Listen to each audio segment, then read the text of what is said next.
은혜로운 찬양을 준비해 주신 우리 집사님들 너무 감사합니다.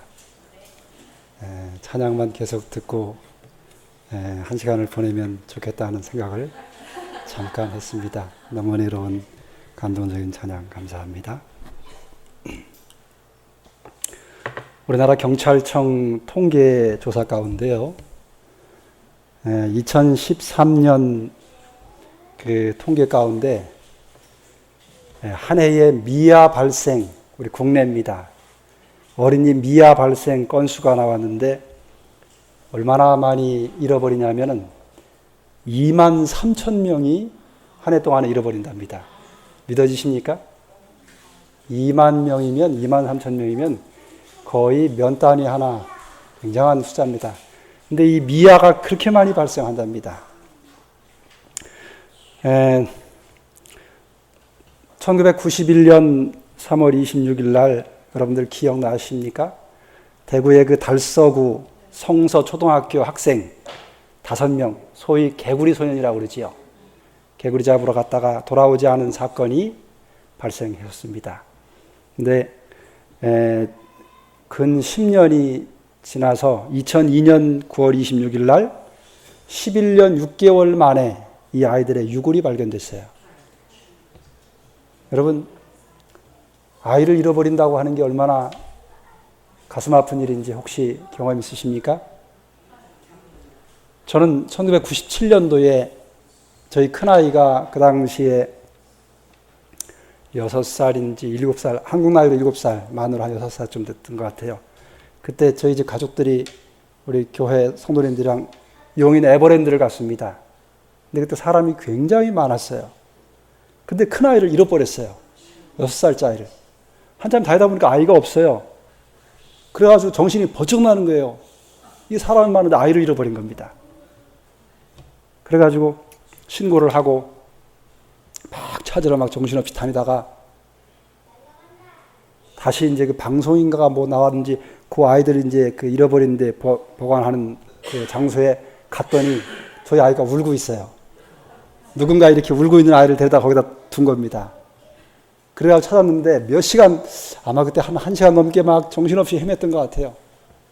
근데 그 6살짜리 아이를 잃어버렸는데요. 제 마음이 얼마나 힘들었는지 모릅니다. 여러분, 성경에도 아이를 잃어버렸던 사건이 나옵니다. 누가복음 2장에 보면은, 여기 성경 한번 같이 좀 보겠습니다. 2장 41절부터 보면, 우리 성경 한번 같이 읽어볼까요? 우리가 잘 아는 사건이지만 몇 절만 좀 읽어보겠습니다.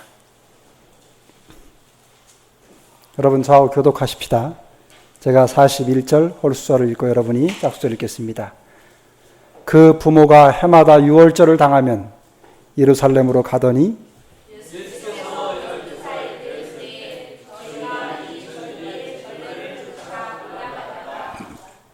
그날들을 마치고 돌아갈 때에 아이 예수는 예루살렘에 머무셨더라. 그 부모는 이를 알지 못하고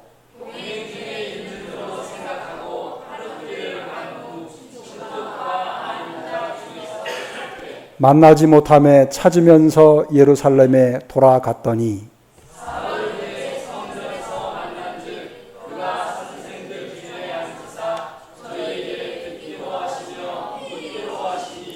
듣는 자가 다 그 지혜와 대답을 기이히 여기더라.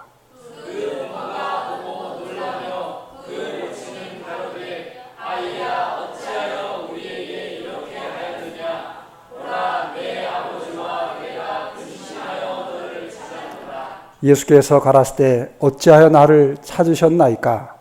내가 내 아버지 집에 있어야 될 줄을 알지 못하셨나이까 하시니. 네, 거기까지만 보겠습니다. 여러분, 요셉과 마리아는 아주 신실한 믿음의 사람들입니다.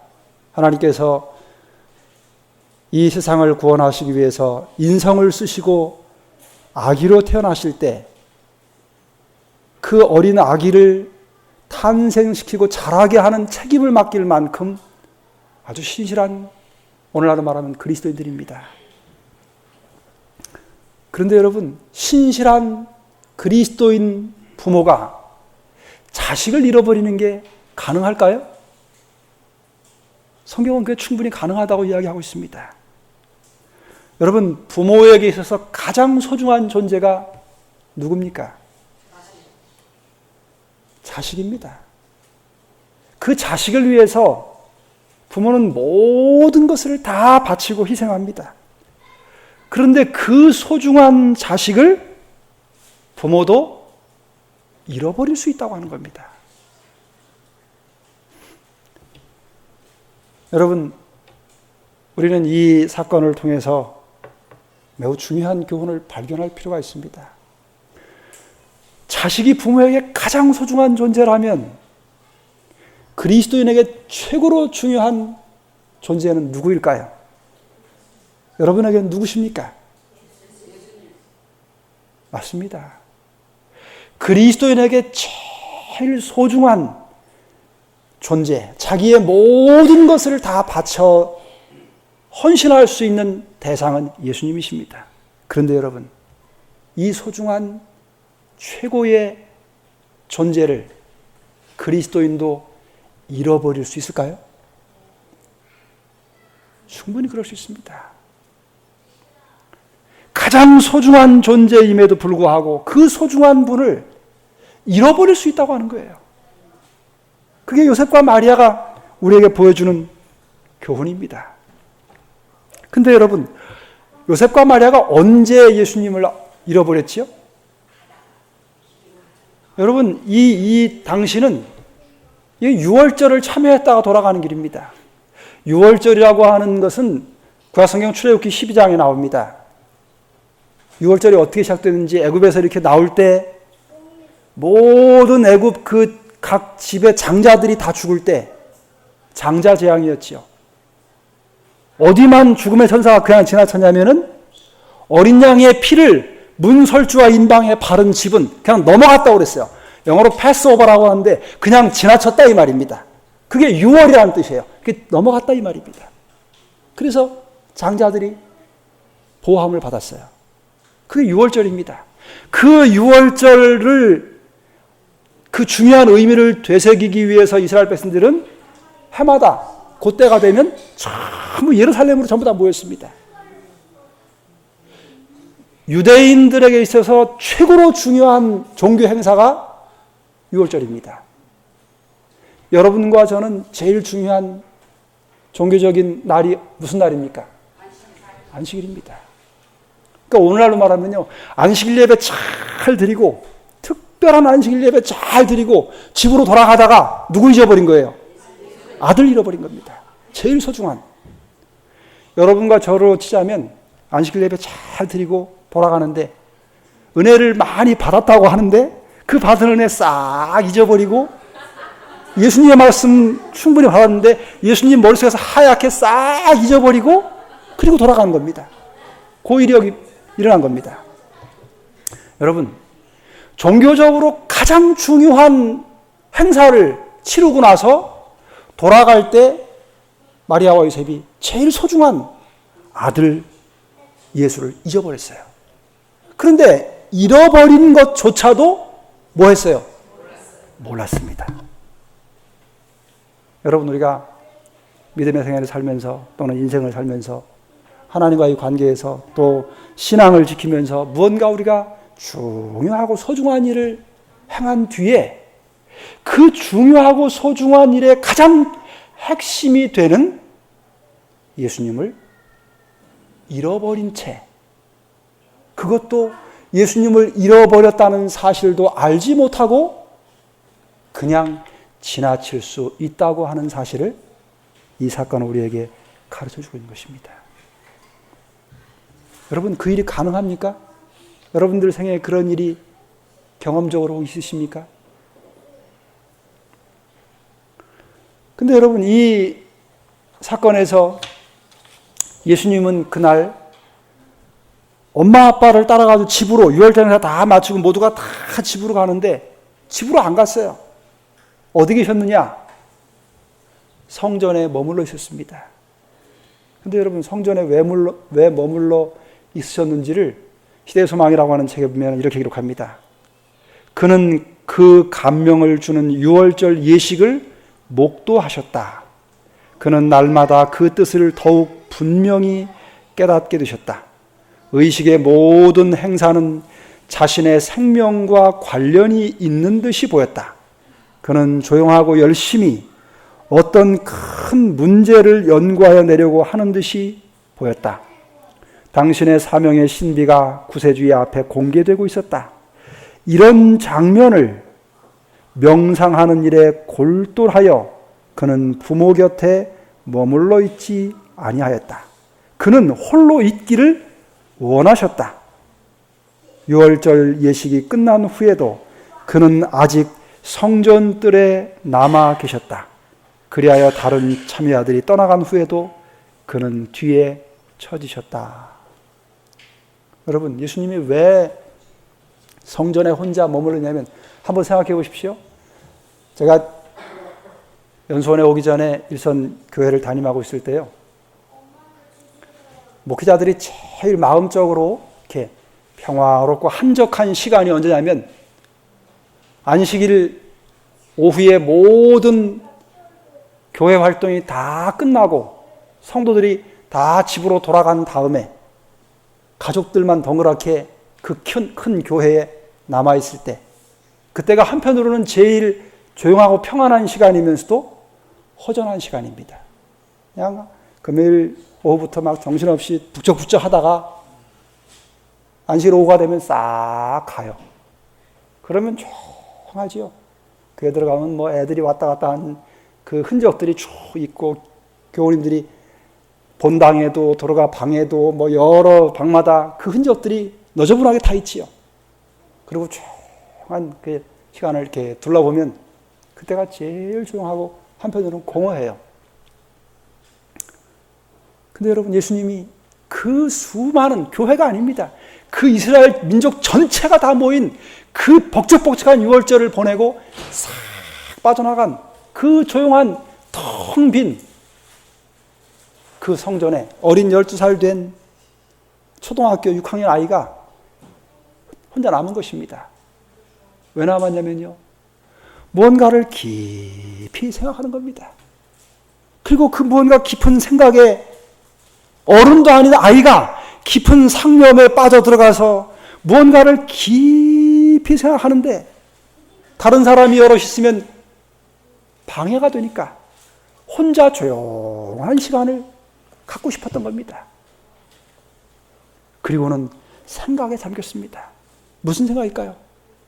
그날 그 6월절에 양을 갖다가 그 양의 심장에 칼을 찌르고 거기서 콸콸 쏟아지는 피를 받아가지고 말입니다, 근사한 제사장 복을, 예복을 입은 제사장이 그거를 딱 받아다가 성전에 가서 이렇게 뿌리고 그 양을 이렇게 번제로 태워가지고는 이렇게 드리는 그 수많은 제사의식들을 행한 그것이 머릿속에 아주 그냥 인상 있게 인쇄가 찍혀져 버렸어요. 그리고 그 생각을 하고 또 하고 하고 또 하고 또 하고 또 하고 깊이 생각하는 겁니다. 그 생각을 하느냐고 혼자 남아있는데 외롭지가 않았습니다. 엄마 아빠 옆에 없는데 두렵지가 않았습니다. 누군가 옆에 있지 않아도 혼자 있는 것 같지가 않았습니다. 시간이 지나도 시간이 가는 줄을 전혀 못 느꼈습니다. 여러분 어떻습니까? 여러분이 오늘 근사하게 옷을 잘 입으시고 또 목욕하시고 또 집안 정리를 다 해놓고 가벼운 마음으로 교회로 오셨습니다. 여러분이 왜 이 안식일에 오셨습니까? 여러분이 이 안식일에 오시면서 무슨 생각을 하십니까? 여러분이 소중한 그 재물을 이렇게 새 돈으로 바꿔서 정성껏 준비해서 헌금을 드렸습니다. 또 수입의 열의 하나를 따로 구분해서 또 하나님께 정성껏 드렸습니다. 11조로. 여러분이 왜 그걸 들으십니까? 이 안식일에 이 성전에 오기 위해서 아마도 여러분의 생애에 수많은 것들을 포기했을 수도 있습니다. 인간적으로 보면 많은 손실을 감수하고 이 성전을 찾아온 분도 있으실 겁니다. 또 여러분의 자녀를 학교에 보내지 않고 또 많은 돈을 들여서 삼육학교에 보낸 분도 있을 겁니다.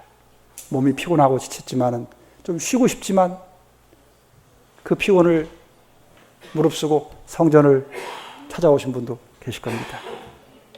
여러분, 날마다는 아니지만은 우리가 믿음의 생애를 살면서 이 안식일을 맞이하면서 정말 필요한 게 있다면 예수님처럼 뭔가 깊은 생각을 하는 시간이 필요합니다. 내가 하나님을 믿는 게 무엇을 의미하는 것일까? 내가 교회를 오는 것, 안식일에 오는 것이 무엇을 의미하는 것일까? 하나님께 예배를 드리고 참여하는 이 시간들이 과연 나와 어떤 관계가 있는가? 들려주는 말씀이 어떤 사람은 그 말씀을 들으면서 감동을 받고 감격해하고 삶을 변화시키는 말씀이 되기도 하는데 그 말씀이 나와 무슨 관계가 있을까? 그 말씀이 나의 삶을 어떻게 변화시킨 그런 힘을 발휘할까? 여러분, 들려지는 말씀 중에 그리스도의 십자가가 나와 무슨 관계가 있을까? 안식일을 지킨다고 하는 것이 어떤 의미일까? 그저 주어진 시간 해질 때부터 해질 때까지만을 그저 아무것도 안 하고 교회 와서 예배드리고 참여하고 이렇게 보내는 것이 안식일을 제대로 잘 보내는 것일까? 내 가족과 더불어서 한 주일을 지내면서 크고 작은 일들이 있었을 텐데 오늘 그것들을 다 마음에 가지고 성전을 왔을 텐데 안식일을 지내는 일은 나와 어떤 관계를 가지고 있는 것일까? 여러분, 우리가 종종 이런 문제들을 깊이 생각해보는 시간을 갖는 것이 필요합니다. 제가 오늘 침례 공부 시간에도 그 이야기를 했습니다만 요즘 여러분 세계적으로 중요한 이슈 중에 하나가 뭐냐면 동성애입니다. 미국에서 동성애가 합법적으로 통과가 됐어요. 법적으로. 우리나라에도 이름만 되면 알만한 분이 동성애를 아주 적극적으로 지지하고 찬성하고 아시아에서 우리나라가 제일 앞장서서 그 법을 통과시켜야 한다고 그렇게 주장하는 분도 있습니다. 이런 일들을 들으면서 여러분, 우리는 그것들이 무엇을 의미하는지를 좀 깊이 생각하는 시간이 필요합니다. 누구처럼요? 예수님처럼. 그 12살밖에 안 된 어린 소년이 말입니다. 모두가 다 왔다가 명절에 들뜬 마음으로 만나서 기쁘고 오랜만에 만나서 반갑고 그리고서 다 그 기쁨에 취해 돌아가는데 이 어린아이가 뭘 한다고 말입니까? 앉아가지고 생각하고 또 생각하고 또 생각하는 것입니다. 그것이 자신과 무슨 깊은 관련이 있다는 생각이 드는 것입니다.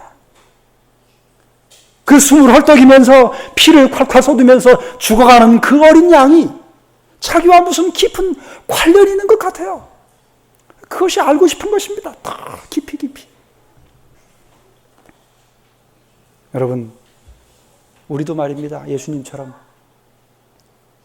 그렇게 깊은 생각에 잠기기 위하여 홀로 성전에 남아있는 그런 시간들을 매번은 아니지만 종종 갖는 것이 너무너무 중요하다고 하는 사실을 마음으로 좀 느끼시게 되기를 간절히 바랍니다. 여러분, 이 마리아와 요셉이 예수님을 잃어버렸습니다. 그런데 예수님을 잃어버린 의미가 무엇일까요? 이 두 사람에게 예수님을 잃어버리는 것이 어떤 의미였을까요? 여러분, 예수님을 잃어버리는 것은요, 불행의 시작점입니다. 마리아와 요셉이 아무리 유월절에서 큰 은혜를 받고 그 유월절에 오랜만에 헤어졌던 친척들, 친구들을 만나서 기쁘고 행복했을지라도 돌아가는 길에 예수님을 잃어버린 그 일은 그들의 삶을 가장 불행하게 만드는, 어쩌면은 그 잃어버린 아들 예수를 찾지 못했더라면 그들이 삶에서 영원히 불행이 떠나지 않는 그런 불행의 시작점이 될 뻔했던 사건입니다. 여러분, 예수님을 잃어버린다고 하는 것은 가장 소중한 아들을 잃어버린다고 하는 측면에서 볼 때 삶에서 모든 것을 잃어버리는 시작점입니다. 그리고 예수님을 잃어버린 것은요, 가장 큰 죄를 짓는 죄의 뿌리와 같은 사건입니다. 여러분, 만일에 가정에서 말입니다, 제일 소중한 아들을 잃어버렸다고 쳐보십시다. 23,000건 한 해에 발생하는 그 미아 발생 사건 중에 말이에요, 찾는 사람들도 있지만 찾지 못한 사람들이 아주 많습니다. 근데 그걸 못 찾으면 어떻게 되는지 아세요?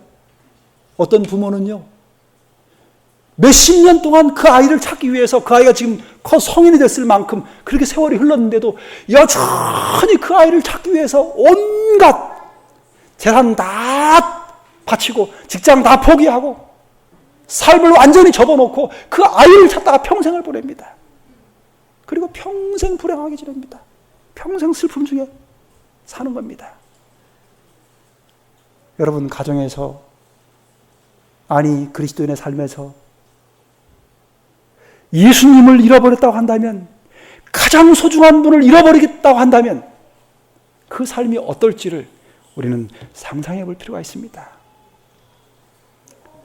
여러분이 사는 가정에서, 또는 여러분이 일하는 일터에서, 직장에서, 또는 내 삶에서 예수님을 잃어버린다고 하는 것이 무엇으로 의미하는지를 우리가 좀 더 실감나게 깊이 생각해 볼 필요가 있습니다.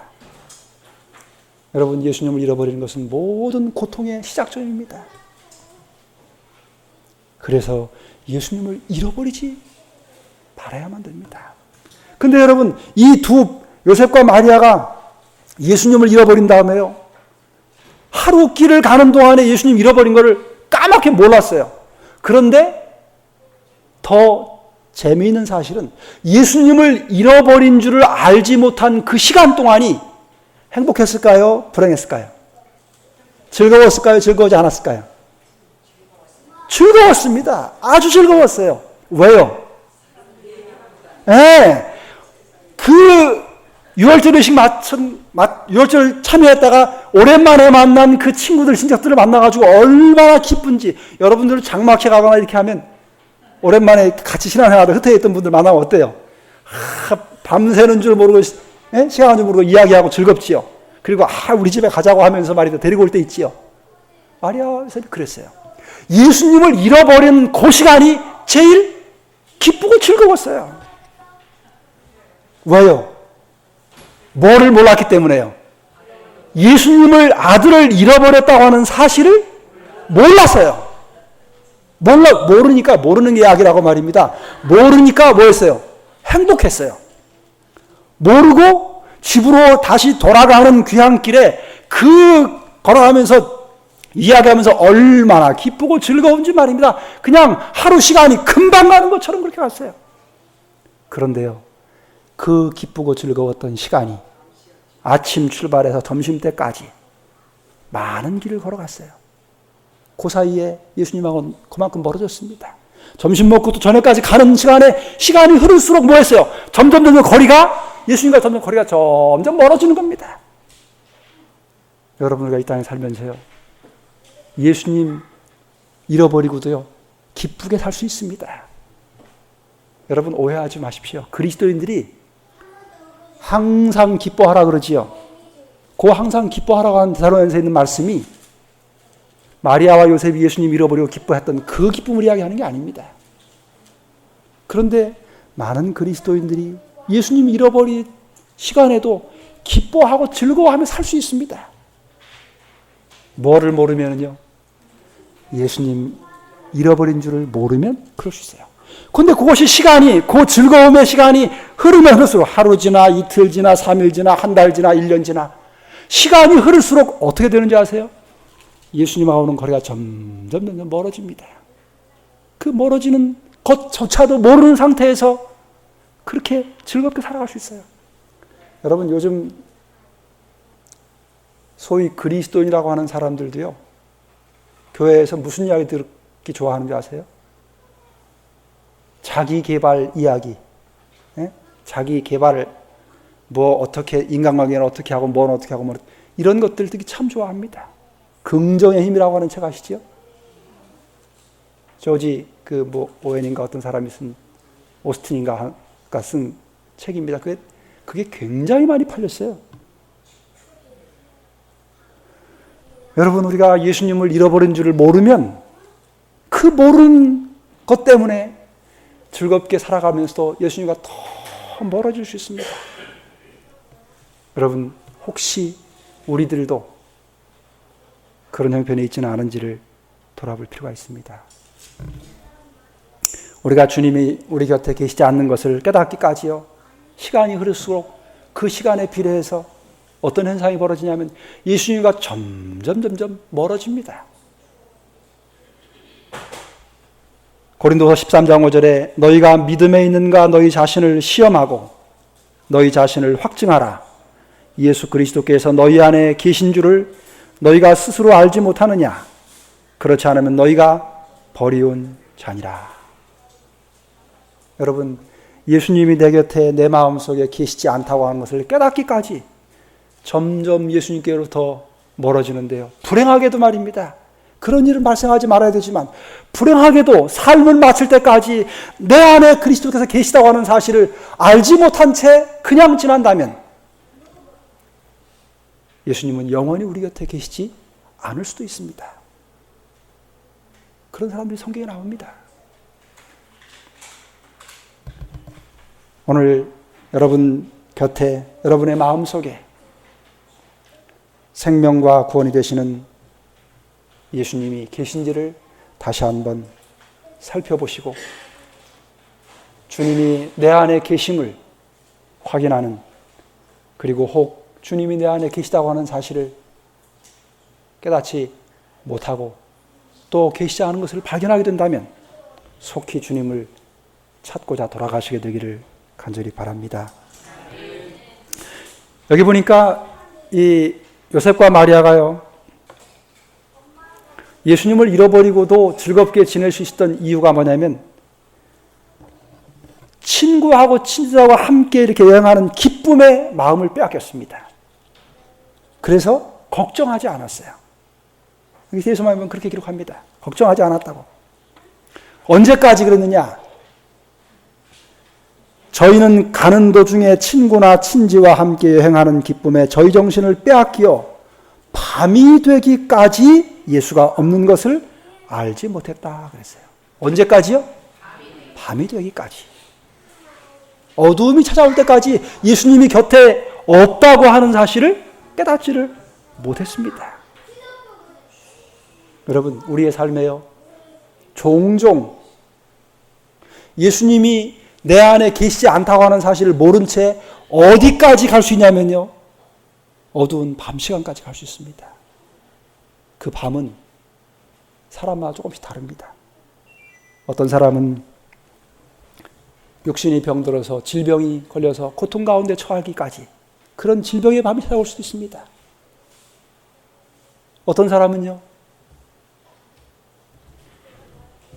자신의 삶의 모든 일이 잘 되다가 그렇게 승승장구하던 일들이 다 실패하고 모든 걸 다 잃어버리는 상황까지 갈 수 있습니다. 그래서 상실의 밤까지 갈 수도 있어요. 어떤 사람은 자신이 믿음이 있는 줄 알았는데 갈수록 자꾸 믿음이 퇴보하더니 이제는 자기가 생각해도 그리스도인이라고 하는 선에서 완전히 물러가 있는 상태까지 어느 날 가 있는 것을 문득 깨닫게 되는 그 지경까지. 그래서 저 바닥까지 내려가는,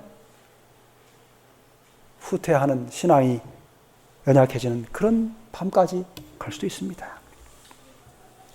여러분, 오늘 우리는 인생의 어두운 밤이 홀로 있고 외롭고 앞이 보이지 않고 주변에 있던 많은 것들이 사라지고 눈에 보이지 않고 또 손으로 더듬어서 의지할 만한 것을 발견할 수 없는 지점까지, 그런 밤이 이르기 전에 우리가 우리 곁에 계신 주님을 다시 한번 확인하는 일이 참으로 필요합니다. 그렇게 예수님이 옆에 있지 않음에도 불구하고 생각에는 무슨 생각했는지 아세요? 여기 보니까 동행 중에 있는 줄로 생각했다 그랬어요. 그러니까요, 옆에 있겠거니 생각한 겁니다. 그리스도인들이 범하는 실수 가운데 가장 많은 부분이 이 부분입니다.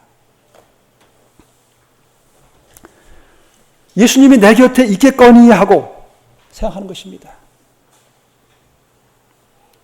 여러분, 왜 마리아와 요셉이 그런 생각했지요? 왜 우리 무리 중에 아들이 있을 거라고 왜 생각했지요? 항상 그 아들 예수는 어떻게 했어요? 필요할 때마다 곁에 있었습니다. 다른 아이처럼 속을 썩이지 않았어요. 그러니까 그날도 뭐 했어요? 여전히 그럴 것겠니 그럴 것이라고 생각했던 것입니다. 여러분, 우리가 우리의 믿음의 생애를 살면서요, 어제 내가 정말 열렬했던 믿음을 가지고 있었습니다. 과거에 내가 정말 열심히 있었습니다. 한 달 전에 내가 성경을 열심히 읽고 기도하는 생활을 충실히 살았습니다. 그때 예수님이 나와 함께 계셨던 것을 기억합니다.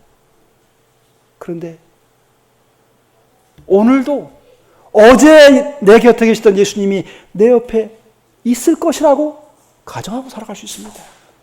한 달 전에 그렇게 열심히 있던 믿음의 삶을 살 때처럼 주님이 여전히 나와 함께 계실 것이라고 그렇게 생각할 수 있습니다.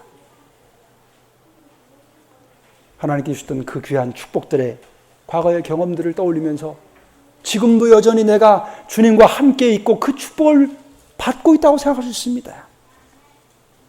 여러분, 우리가 기억해야 될 것은요, 어제의 뜨겁고 열렬했던 믿음은 어제만을 위한 것이라고 하는 사실입니다. 그거는 어제 뜨거웠던 믿음이 오늘을 위한 것이 아닙니다. 어제의 하나님과의 신실한 관계는 어제 열매를 맺었습니다. 오늘은 오늘의 믿음이 필요합니다. 그거를 가르쳐주는 게 출애굽기 16장에 나오는 만나의 교훈입니다. 왜 하나님께서 하루 그날 날마다 만나를 거두게 했을까요? 오늘 욕심 나가지고 이틀치를 거뒀습니다. 그런데 하루가 지나니까요, 그 많은 양이 벌레가 나고 곰팡이가 생기고 썩어버리는 겁니다. 무슨 필요가 생겼지요?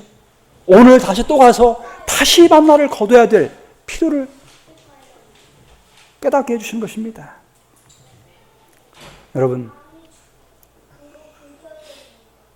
주님은 언제 필요하시냐면 날마다 필요하신 분입니다. 어제만 필요하신 분이 아니고 내일 필요하실 분이 아닙니다. 오늘 매 순간 우리 곁에 계셔야 될 분, 늘 나의 힘이 되시고 내 의지가 되실 분은 날마다 필요하신 주님이십니다. 마리아와 요셉이 하루길을 갔습니다. 여러분, 하루 동안은 굉장히 긴 시간입니다. 어떻게 보면 하루가 금방 가지만 하루에는 수많은 일들을 할 수 있는 시간입니다. 하루 동안에 얼마나 많은 역사들이 이루어지는지 모릅니다.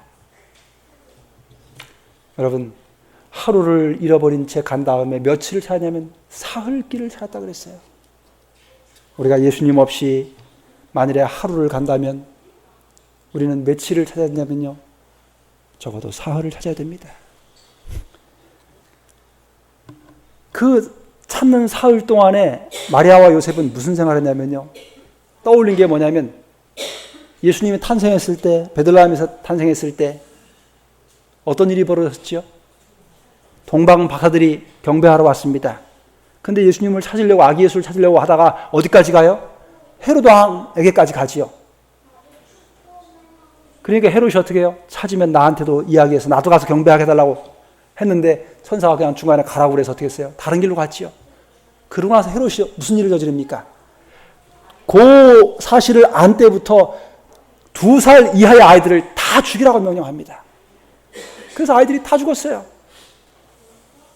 천사가 자는데 깨워서 애굽으로 피난을 가게 해서 다행히 예수님은 죽지 않았습니다. 그때 사실을 떠올린 겁니다. 그러니 요셉과 마리아가 마음이 어떻겠어요? 가슴이 벌벌 떨렸을 겁니다. 그러지 않았겠어요? 밤이 됐는데 예수님이 없어요. 떠오르는 게 무슨 생각나요? 12년 전에 베들레헴에서 무슨 생각나요? 헤롯이 어떤 일을 범했는지를 떠올렸습니다. 아이고, 큰일 났네. 가슴이 덜덜 떨리고 다리가 후들거립니다. 혹시 그 일이 또 발생한 게 아닐까? 그러니까 막 피가 거꾸로 솟는 거예요. 그리고는 찾는데 어떻게 했겠어요? 눈이 뒤집힌 거지요. 그 시간이 몇 시간이었어요? 사흘이었습니다. 사흘.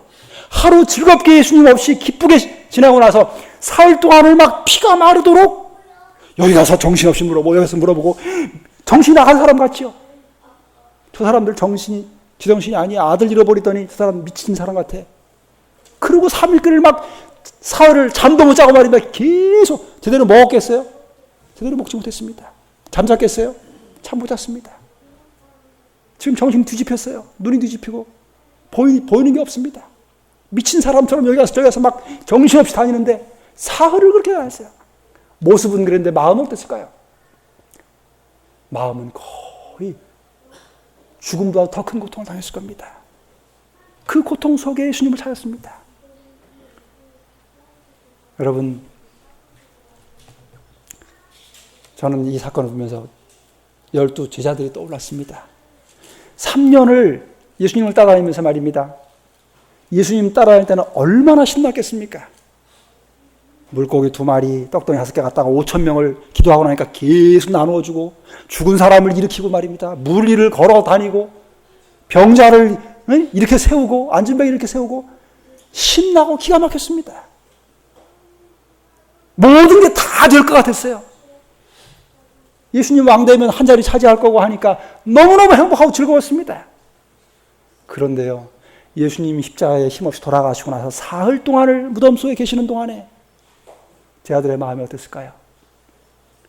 3년이 지나간 3년이 요셉의 즐거웠던 하루 같았다면 그 3일 동안 예수님이 무덤 속에 있었을 때의 제 아들의 그 마음의 고통은 요셉과 마리아가 3일 동안 그 정신을 차렸던 그 심정으로 3년을 보내는 것 같은 그런 시간을 제 아들이 보냈을 것이라고 생각이 들었습니다. 예수님을 잃어버리는 것은 너무 고통스러운 일입니다. 그리고 나서 요셉과 마리아가 사흘을 뒤지고 정신없이 다니다가 결국은 어떻게 해요? 하루면 가는 길을 사흘 동안 이리저리 다니면서 정신없이 하면서 하루에 온 길을 사흘 동안을 갑니다. 그리고는 돌아가서 어디서 예수님을 만나냐면 성전에서 예수님을 만났습니다. 사람들이 다 돌아간 그 텅 빈 조용한 적막감이 도는 그 성전에 갔는데 어디선가 도란도란 이야기 소리가 들려요. 들어보니까 아들 목소리가 들리는 겁니다. 가보니까 유대의 아주 유명한 박사들, 석학들하고 앉아서 성경 토론을 하고 있어요. 누가요? 12살 된 그 아들이 말입니다. 초등학교 6학년짜리가 말입니다. 여러분, 요셉과 마리아가 예수님을 만난 장소가 바로 성전입니다. 근데 예수님 뭐라고 그럽니까? 내가 내 아버지 집에 있어야 될 줄을 알지 못했습니까? 여러분, 잃어버린 예수님을 만날 수 있는 장소가 어디냐면은 마리아와 요셉이 마지막으로 예수님과 함께 있던 장소가 성전이었습니다. 함께 있다가 헤어졌습니다. 거기서 우리가 예수님을 다시 찾을 수 있는 장소는요, 예수님과 함께 있던 장소입니다. 그곳이 은밀한 기도의 골방일 수도 있고, 그곳이 말씀을 깊이 연구하던 개인 서재일 수도 있고, 마음이 뜨거워져서 그 뜨거운 사랑을 전하기 위해서 봉사하고 전도했던 그런 장소일 수도 있습니다. 가장 중요한 것은 주님은 어디 계시기를 원하시냐면 하나님의 성전에 있기를 원하신다고 하는 사실입니다. 그리고 그 성전에서 주님을 만날 수 있습니다. 오늘 여러분, 우리가 왜 예수님의 십자가를 주목하고 그 십자가를 생각하게 됩니까? 거기서 주님을 가장 잘 만날 수 있기 때문에 그렇습니다. 오늘 여러분의 삶에 다시 한번 주님이 계신 그 장소로 여러분의 시선을 돌리시고 생각을 바꾸시고 여러분의 자세를 그 방향으로 향하시고 여러분의 발걸음을 주님이 있는 곳을 향해서 떼시고 그리고 그곳에서 주님을 다시 만나시게 되기를 바랍니다.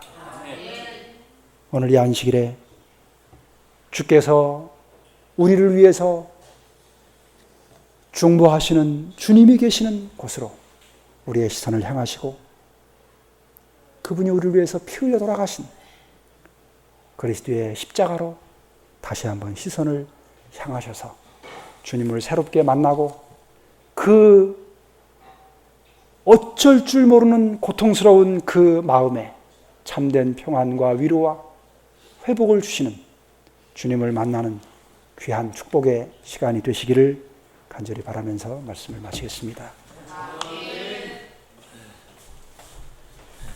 많은 은혜 받으셨죠? 네. 예배 시작하기 전에 우리 집사님들 찬양으로 상당히 저는 마음이 고무됐습니다.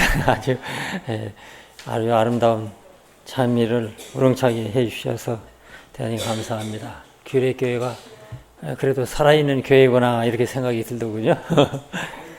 제가 지금 광고 말씀 드리는데 우리 재충원 장로님 우리 감기가 심하신 것 같아요. 오전 이제 안시학기 시간에도 참석 못 하시고 지금 오후에 나오셨는데 내일 또 필리핀에 가셔야 되는데 걱정스럽습니다. 여러분 우리 장로님을 위해서 건강을 위해서 늘 기도하시고 그곳에서 펼치시는 사업이 주님의 뜻 안에서 성공적으로 마쳐질 수 있도록 늘 기도해 주시기를 바랍니다. 또 우승구 장로님도 불의의 사고를 당하셔서 또 치료 중에 계시고 또 우리 임관용 집사님도 또 좀 심각한 것 같은데 제가 깜빡깜빡 봐도 물어보지를 못해요. 좀 나이 먹으니까 어떻게 이렇게 정신이 왔다 갔다 하는지. 임관용 집사님 이 규례교회 기둥이신데 건강하셔야만 됩니다. 그래서 임관용 집사님 기도도 빼놓지 마시고 기도해 주시면 감사하겠습니다. 이제 모두 일어나셔서 466장 찬양을 부른 다음 목사님의 기대로 예배를 해야 하겠습니다. 466장입니다.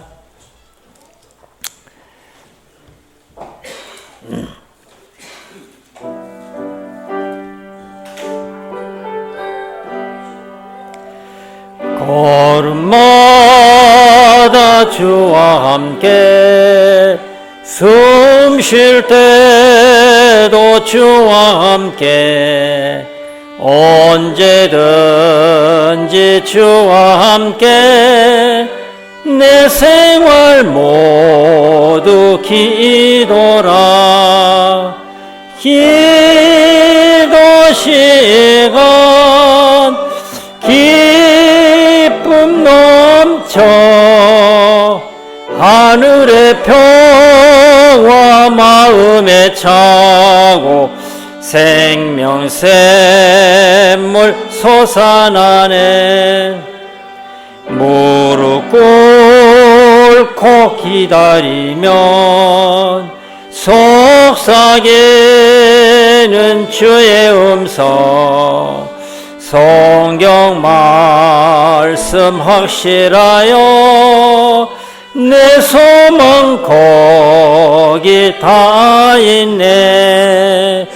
주의 약속 변치 않네.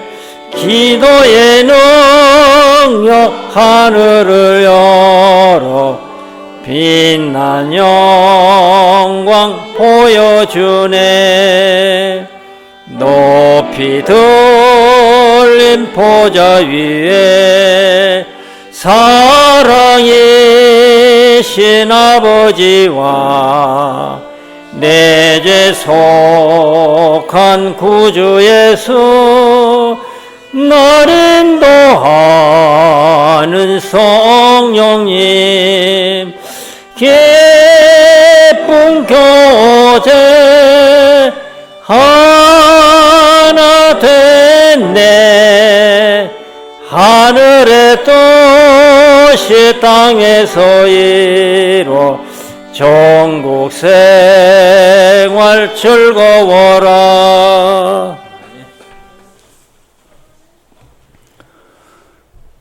사랑의 아버지 하나님, 오늘 이 안식일 저희에게 다시 한번 우리 속에 계시기를 원하시고 또 우리와 함께 계시는 주님을 생각할 수 있도록 우리의 마음에 모실 수 있도록 은혜를 주셔서 감사합니다. 아버지, 저희가 삶이 피곤하고 분주하고 힘들지라도 참된 활력과 생명의 근원이 되시는 주님을 저희 안에 늘 모시고자 우리의 마음과 생각을 위로 향할 수 있게 해주시고 그래서 주님이 우리와 함께 계심을 확인하고 주와 동행하는 삶을 살도록 저희 모두를 축복해 주시옵소서. 주님을 결코 잃어버리지 않도록 우리를 하늘에 이르기까지 지키시고 인도해 주시옵소서. 한 주일도 주의 은혜 가운데 주님을 우리 안에 모시고 동행하는 승리하는 우리 사랑하는 모든 믿음의 가족들 되게 해주시기를 예수님 이름으로 기도드리옵니다.